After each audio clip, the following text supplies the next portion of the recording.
Welcome to the Zachrilege cast, Mickey Dubrow. How you doing? I'm doing well, thank you. How are you?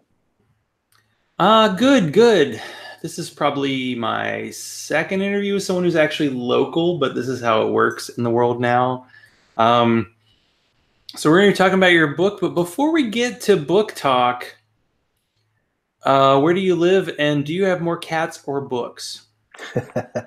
I live in East Atlanta, and I have more books than cats. I have a lot of cats. I have 5 cats, but I have hundreds and hundreds of books. So you had all these books, and you thought, you know what the world needs? It needs one more. Oh yeah. So what is kind of like the elevator pitch for American Judas? American Judas is a dystopian novel about America after the wall between church and state comes down. And it becomes a repressive Christian theocracy. And the main characters are Seth and Maggie Ginsburg.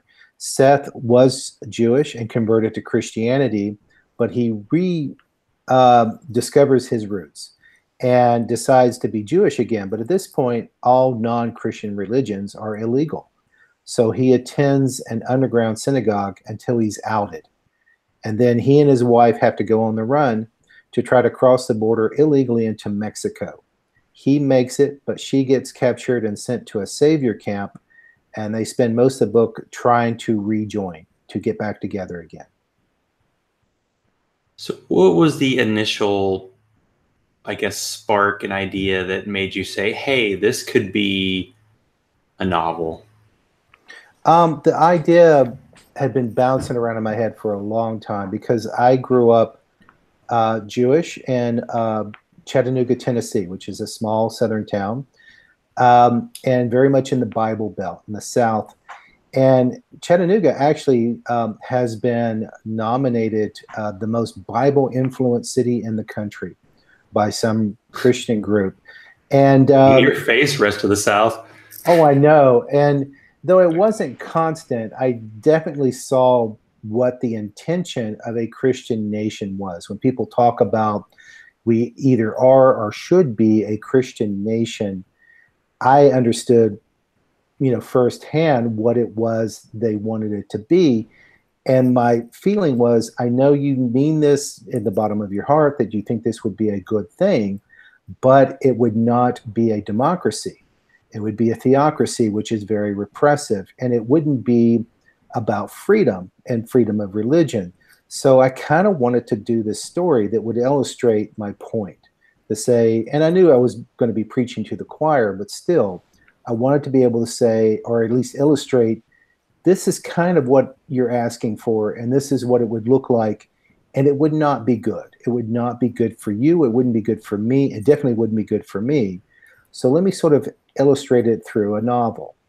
And the other thing, and I'd been thinking that for years, but what really finally got me to do it was, you remember Judge Roy Moore in Alabama? Yes. And he had that big slab that, he carved into the 10 Commandments, which they're still trying to do something with.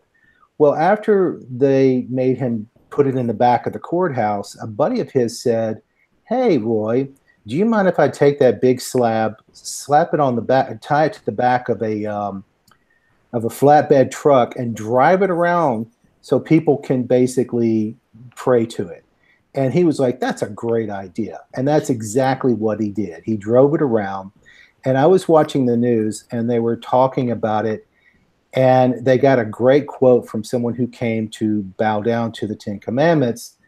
And the guy said, "Look, in this country, you can be a Jew, a Muslim, or a Satanist as long as you remember that America is based on Christian values." Now, I was thinking, really, those are the only 3 religions you could come up with? Jew, Muslim, Satanist? There's not even that many Satanists. He couldn't think of Buddhists. 2 more than most, so, it's not bad. I know. It's like, but you could see he could only think of religions that were based on the Bible, or, had Abraham in them in one way or the other. He couldn't see beyond that. And then that second part, based on Christian values, well, I can read between the lines. He's basically saying, remember, no matter what non-Christian religion you are, just remember we're in charge. And it's like, that's not how this country was founded. It's not what it's supposed to be. And let me tell you, let me explain why I think you're wrong. Let me write this story and show you why I think you're wrong to think this. Yeah, if we have enough time, maybe we'll get into the details of the whole Judeo-Christian values and how maybe Jewish people don't necessarily do that hyphen. But so it's a long road, like from writing a book, especially writing like a first draft, editing, getting outside people to look at it, and then reaching out to agents, and then finally getting a publisher is a long process, and then actually getting the book to come out, which yours will be coming out in October. Were you afraid that by the time this book was published, America would look exactly like it is depicted in your book? No, I actually thought that the one thing that would always stop it from happening was that as I wrote it, I mean, I was under the impression that it really was Christians versus secular. And it's because I fell in line with the sort of the mind think, the propaganda, and I hate to call it propaganda, but the idea that that type of Christianity is a Christianity, but it's not. It's a type of Christianity. It's a concept of Christianity. And really, America has been struggling through two types of Christianity forever, since the day they signed the Declaration of Independence. It turned out some guys wouldn't sign the Declaration of Independence because it didn't have Christ in it. So this argument's been going on forever. So you've got the people who say Christ is king and should rule the earth, and since we work for Christ, then we should rule the earth. And we'll keep ruling it till he shows up for the second coming. And then you've got the guys who say, no, follow in the teachings of Christ and be Christ-like, which means treating, taking care of the poor, treating your neighbor as as you would yourself, equality, all these things. And then you got to thinking about it, who was the civil rights movement but the church? So it's been two concepts of Christianity that are at odds with, they've been arguing with each other, and they're both dedicated and they're both loving and they both believe deeply that they're doing the right thing. It's just been this ongoing, argument. So I felt the one thing that would always save the day was these, the liberal Christians or the civil rights Christians, that the ones that walk in the way of Christ Christians. So that's what I thought would always be the case. But I also realized, I mean, when you look at countries like that are theocracies, like Iran, it is run by a minority of priests who tell everyone else what to do. So it's always possible that a minority could rule America, that you would have these sort of, white Protestants who take control. I mean, that's what they're doing with gerrymandering and all these kinds of things that are going on. And I never thought they'd get as close as they are now. And this does seem to be the closest it's ever been. A friend of mine teased me. He said, wasn't it nice of reality to adjust itself to your book? And I said, yeah, but really, reality, you shouldn't have. You really shouldn't have.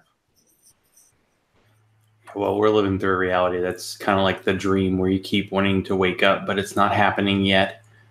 So what is the Christ Act? I'm trying to remember. I'm going to have to actually look it up because it's been a while since I wrote it down. Thought you had your entire book memorized. Come on. I know. Oh, come on. I got it in here. Here it is. It's an acronym for Christian Households Rising in Support of Truth. And it declared Christianity as the official religion of the United States. And then, the idea was that you couldn't establish a national church, and that they did establish the National Church of Christ. And what I loved was that I had a scene where one of the characters stands, you know, in the Senate and says, "Mr. President, tear down this wall between church and state." You know, just like echoing Reagan at the Berlin Wall. Well, Reagan was a bit of a, he had a nice theocratic bent to him as well. So Christianity is now law of the land. How fun was it for you to write TV show and ad copy for the new version of America? And why didn't you call the channel, just call it Fox News? You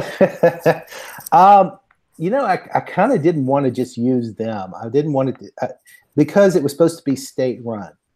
That was the idea, was that once the government took over, like that, you know, really what you were watching in all those stations I was talking about, that was NPR.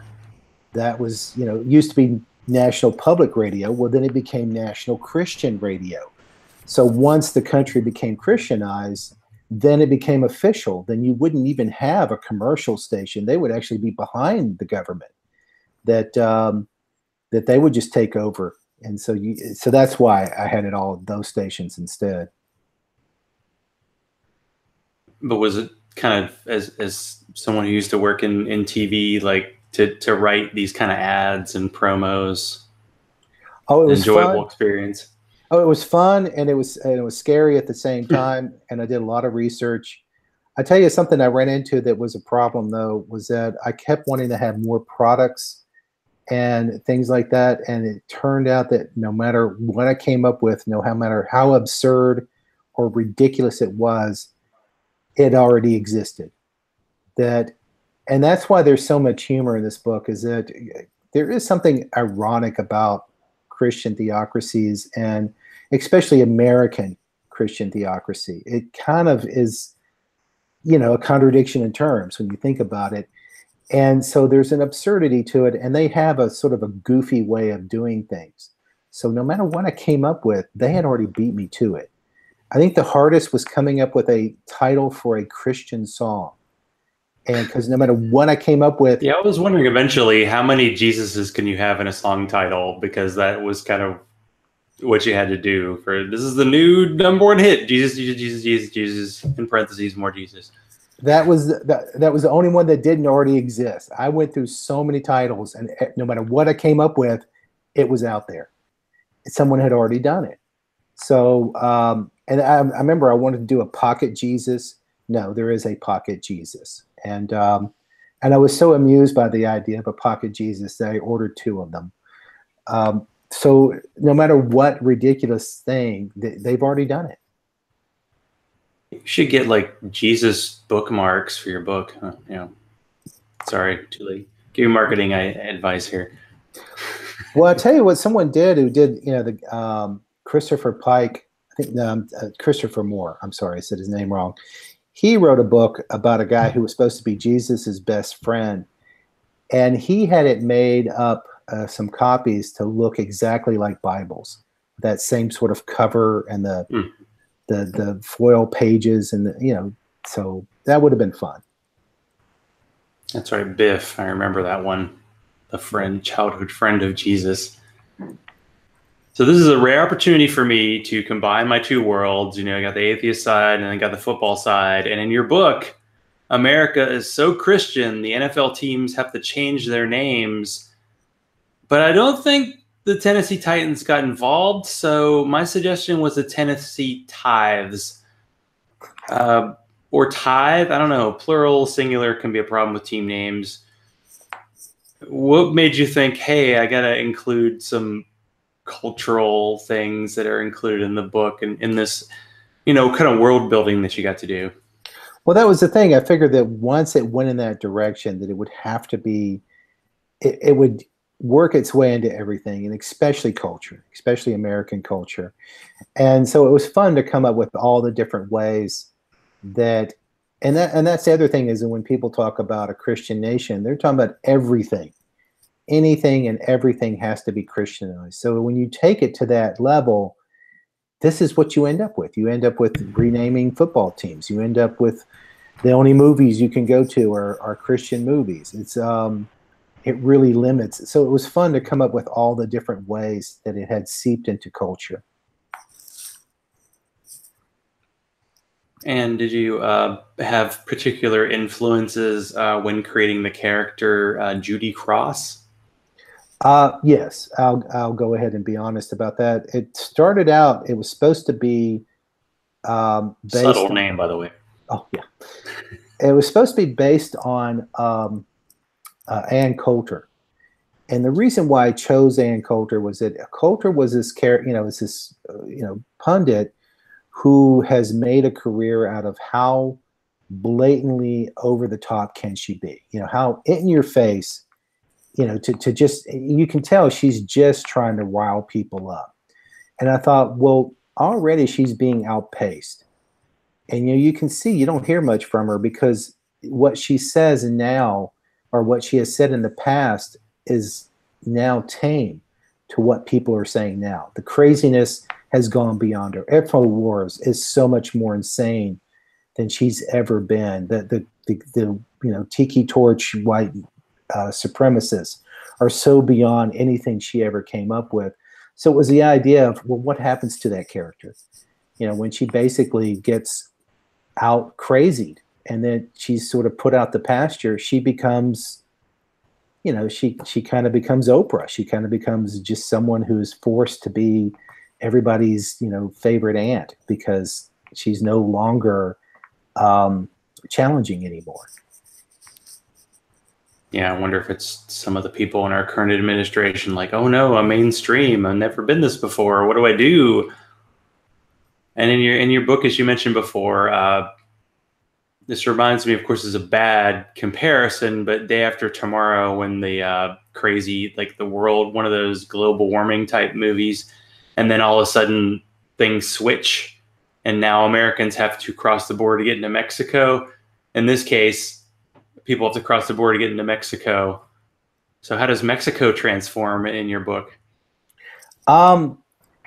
Well, because I have it in the book to where, of course, Vegas would get, kicked. All the casinos would be kicked out because that would be really, unchristian to have all that gambling that they would set up in Mexico. And that if anything, all the people who were kicked out would start to Americanize Mexico and build up their economy. That the American economy would go down because it's so isolated, and then Mexico's economy would go up because all the innovative people would go there. And that was also, I had it in more detail in earlier drafts, that the reason why the border was closed was to keep creative and business, the innovators, from leaving, because you can't be innovative in a repressive theocracy. So you have to leave. And but after a while, America would say, oh my God, we have this talent drain. We have to keep what's left tied in. So that's when they would shut off the borders. But by that point, you would have already lost a lot of people to Mexico and Canada, and they would start going up, especially in innovation, and we would start going down. True, yeah. So you mentioned one of your main characters, Seth Ginsburg. So he has to break the law to practice Judaism. What activity does he pretend to do as cover for this? He pretends to go to a shooting range called the Second Amendment shooting range. And the thing is, some days, if he feels like there's too many people around, he actually goes to the shooting range and actually becomes a really good with firearms, because he does get a lot of practice. And that actually figures into the plot later on. And also to understand that I'm not a gun owner and I don't know anything about guns. So I had a friend who was, and he let me go with him to a shooting range. And I spent an evening shooting guns, different kinds, and finding out. And that's when I picked the Seth's gun, and when I found out about the double tap, that, what do you do if you actually are going to use your gun? What is the protocol? And so I had someone, who is actual gun owner to walk me through that. Yeah, it's got to be fun researching when you're writing a book because you can, in theory, write it off, right? Well, no. No. And also, I was working full time at the time I wrote it. So, it was weekends and holidays was when I was working on it. Well, did you have a set kind of, okay, 6 to whatever, 5 to 7 a.m., I'm going to work on the book? Is that your kind of, hey, do it? Or do you like whenever you feel like, the inspiration strikes? No, I was pretty much,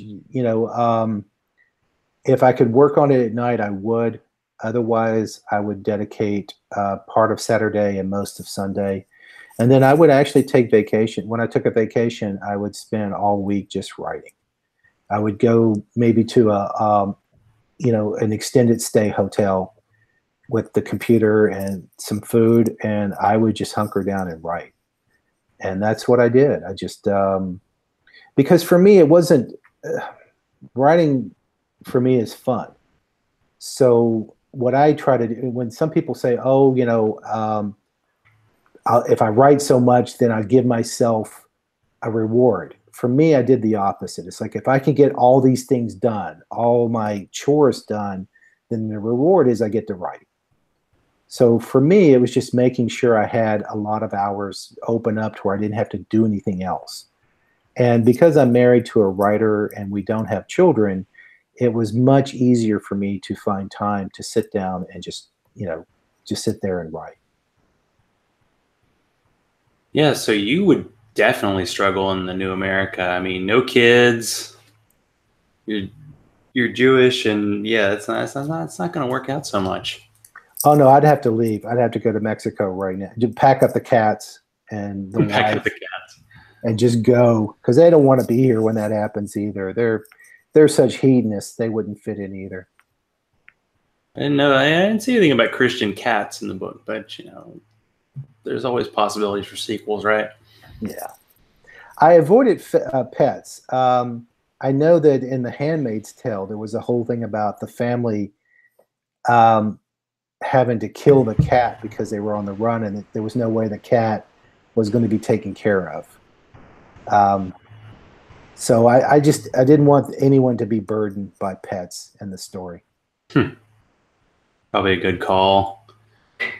So, of course, even though you do have a joking tone at times, of course, this world that you create is not all fun and games. So, uh, we have a complication with the character with an illegal abortion, and the emergency services refuses to take care of her. How important was it for you to demonstrate how shitty a Christian America would be? Well, I don't know if I meant it to be shitty because I also tried to show where it was good, that there were good things. Like there's a scene where Maggie, Seth's wife, forgets her credit card, and a teenager returns it to her. And there's a moment where Seth and Maggie are in need, and the people at a fast food restaurant give them free food to help them. So I wanted to show that people would be very Christian minded, and that they would be generous and they would want to help, and that was kind of where the mindset. But unfortunately, when you get that rigid, you really lose sight of things, and that's why I've made it to where when the woman was dying from a botched abortion, that the medics were so blinded by these are the rules and this is how you treat someone who breaks the rules, that they couldn't see beyond that they actually let someone die. And the thing is, this does happen. We've seen it happen in Ireland when it was illegal for abortion, and a woman died because she needed an abortion or she was going to die. And because it was illegal and because it was so strict, the woman died in the operating table when they could have saved her. And they couldn't see beyond the rules. They couldn't see beyond the religion. And that was the idea. It wasn't to condemn them so much, to say sometimes it overrides common sense. Now, somehow you wrote a zombie novel. So what is a Jesus zombie? Um, it's someone who has been to what they call a savior camp, and at the savior camp, they are put through a lot of physical labor and also made to memorize Bible verses in the hopes that this will save them, that this will get them back on track with Jesus.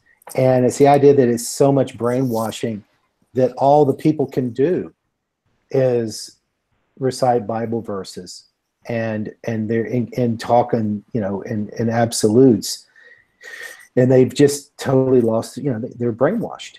So I thought a great way to put it was that they were Jesus zombies. That's all they could think about was Jesus. That the religion had eaten their brain. I was wondering if you had a Bible in house, or if you had like an app or a site you had to go to kind of look up verses and things that characters have to say, because clearly the Bible gets used a lot in the book. Yeah. Both. I do have. It's funny. I have a New Testament, an Old Testament, and a Quran right next to my desk for reference all the time, and I was flipping through them and putting in little tabs. But also there was a site for Bible verses, and what I loved about it was that it was set up to where you would pick a subject and you would type that in, and it would give you all these possible Bible verses. So that was invaluable. I used that a lot. Each time I wanted to come up with something. I was very lucky with the one that ends up going through the entire story, where the guy who commits suicide, who writes it in his own blood, and I keep using it over and over again. I didn't know that verse before I started writing, and I didn't even understand that it was going to be an important verse throughout the entire book until I was done. And then I was like, oh, that really became important. So always when you write a book, you discover things, and you do things you don't even realize you're doing. Now, as you mentioned before, your wife Jessica is an author as well, and she has her own book coming out. And you mentioned that she was one of the reviewers of your book as you were writing it. What was her reaction to the line of dialogue, "Wife, still thy tongue"? Oh, she laughed because it was so obvious that it was not something that Seth would normally say. That was not that he was doing it for show to try to get through. And that's why I had that afterwards. She pulls him aside and she's like, "Wife, still your tongue?" He goes, "I panicked."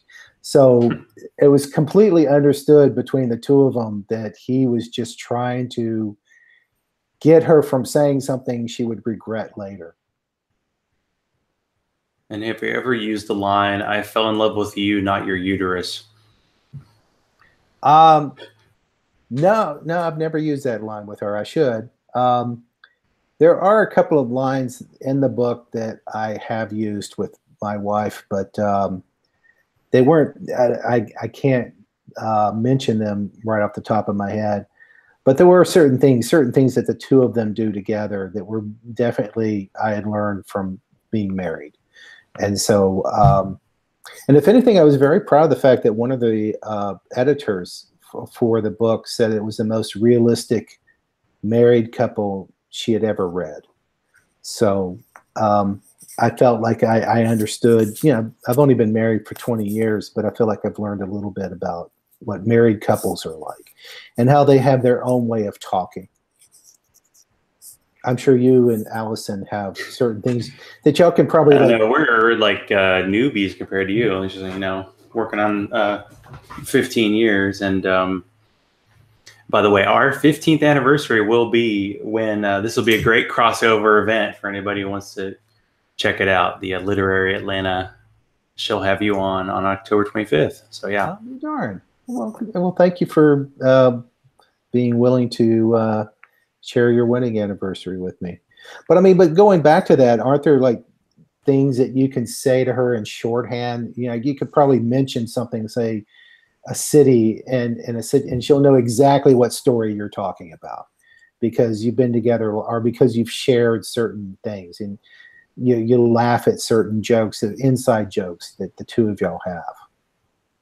Yeah, I think sometimes you'll say something and you'll think that it'll be gotten and it isn't, and then other times something comes out and you're like, "Oh, yeah, right. That's our language." You don't really necessarily understand your language, and when you're trying to escape a repressive theocracy, clearly that probably could come in handy. But this is your first traditionally published book, because you've had a few of your self-published. What was it like, and what made the difference? Because you've clearly had to do the query letter tango, and going back and forth, and you might get an agent, but doesn't mean you're going to get a publisher and all that. And are you still crossing your fingers and toes a little bit because for the upcoming publication date? Oh, absolutely. I'm hoping that someone will buy it, because that publication date could come and a few friends buy it, and that's it. So I'm hoping that it'll go beyond that and a few more people will pick it up. But yeah, I had a novel called The Black Phoenix that almost found a publisher, never could find an agent for it. But Dahl Books expressed some interest in it, but it was going to take years before they made a decision. And that's when I decided to go ahead and publish it myself. But it's been a completely different ball game being with a publisher than being self-published. Because when you're self-published, I mean, you can get it into a lot of people's hands, but it's just you basically handing it to people and hand selling it one by one at conventions or wherever you can get in, where you can sell that book and doing whatever advertising. And there's this, I hate to say, there is a certain legitimacy to a publisher than there is to self-publishing. And that's a shame, because there's a lot of good self-published work out there, but there's still the stigma attached to it. So it's been nice to be with a publisher and to watch the process from a different angle. The only thing is I don't have as much control over the book as I did before, but that's okay. I enjoyed having editors involved. I enjoyed getting their input. When I write something, I want it to be the best it can be. I don't mind feedback. So when the publisher came to me or the editors and said, this doesn't work or this does work, I always felt it was, in the spirit of making it a better book. So I appreciated working with a team. What do you think you might have a bit of an advantage over maybe first-time people with a publisher, just because you've done your own kind of promotion and marketing, and even if you have a publisher, you've got to sometimes pick it up yourself and put that marketing hat on. And I don't know if a lot of authors realize that's kind of part of what you have to expect. Oh, absolutely. I had no problem with that at all. And if anything, I'm trying to figure out how much I should do and how much they should do. So there's still but I know a lot of it's still on me. I've already arranged a couple of events on my own. They're doing the rest. So yeah, it helped not only because I had done it, but because my wife is already had 2 books published. I saw how much she had to do on her own. So I already understood that published or self-published, an author has to get his book out there. So you talk about a character who is, of course, Jewish in a kind of theocracy, and you're a Jewish person in not quite a theocracy, but kind of a theocracy. So how is it living in our odd bubble? Because in Atlanta, Georgia, we're in the blue dot, as they say, the blueberry in the bowl of tomato soup kind of thing. We're in a red state.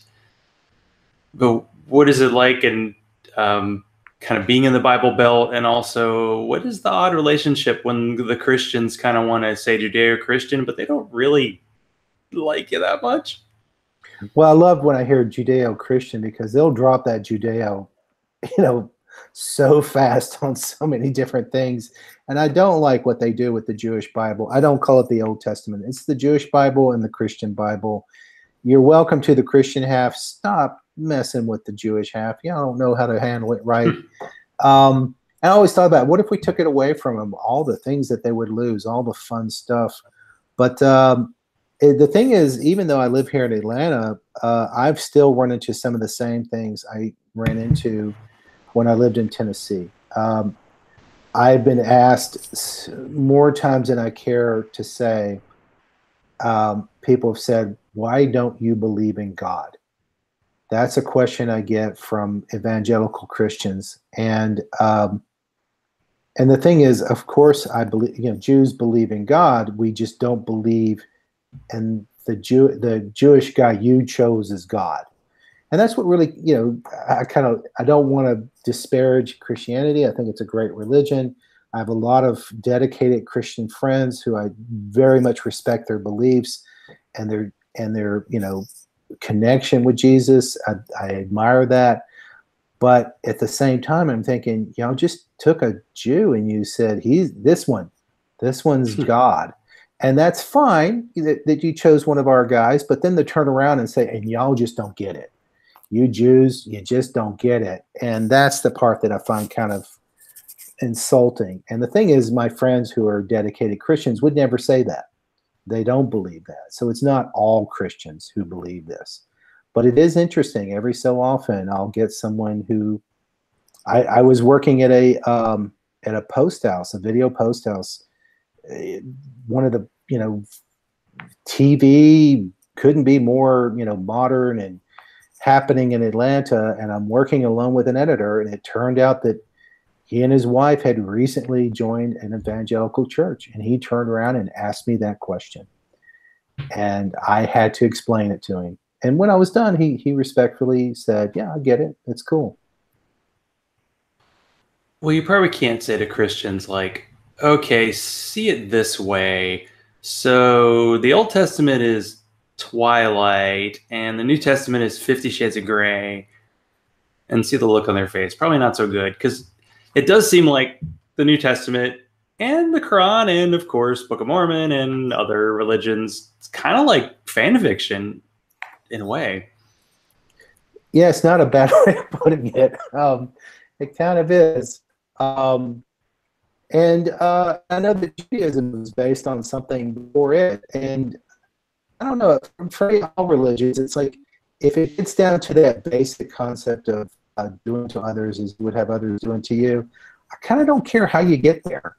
I don't care what it is that gets you to believe that.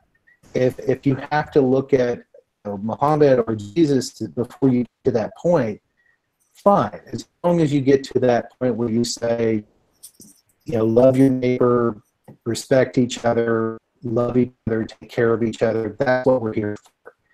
And so, yeah, if that's what it takes, fine.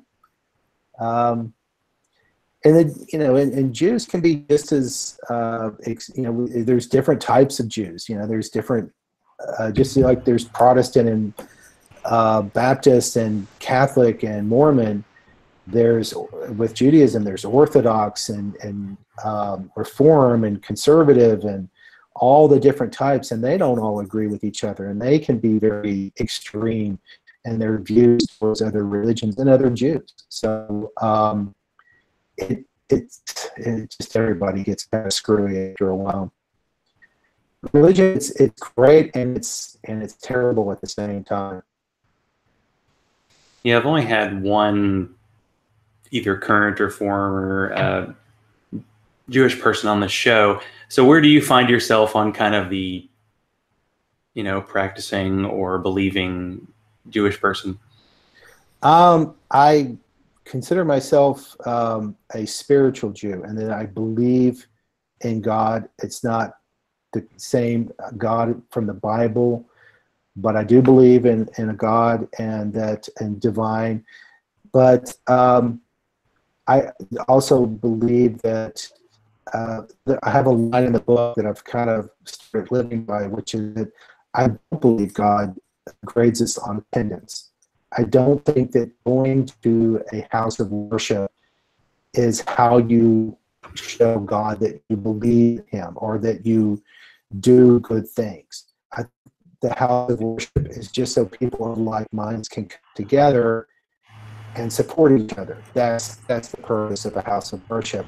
It's not what makes you a moral person. It's not what makes you a good person. So at this point, I don't attend a synagogue. I've never joined one. I haven't been a member of a synagogue since I lived with my parents in Chattanooga, and I haven't joined the Jewish community, but I consider myself just as much a Jew as they are, even whether I'm observant or not. And for atheists, I don't think I know atheists are moral people. I know that they have, that they don't need a religion to be good people and to care about each other. So I hate that thing where, I know that sometimes atheists have been asked, it's like, well, if you don't believe in God, or, if you don't have this fear that God's going to strike you down, what's to prevent you from going out and raping and killing people? And I'm like, if that fear is the only thing that's keeping you from being a raving maniac, then there is something definitely wrong with you. You should have basic human decency to want to treat other people well. Like that. Sounds pretty good. You took a trip to Israel. What was the beer like there? It was, it was okay. I don't remember much about the beer, but I remember it was good. Wasn't as good as beer in Amsterdam, that was for sure, or in Paris, but it was good. So what's next for your writing empire? Will there be a sequel, or do you have other ideas that you're working on? I mean, I know you're working on stuff, but what is it? Okay, I actually have a manuscript out with my agent. I'm curious to see what she says about it, if she likes it or not. But I have an idea for a series about a Jewish wizard. Because it turns out in the Middle Ages, it was believed that rabbis could do all kinds of magic, that they could,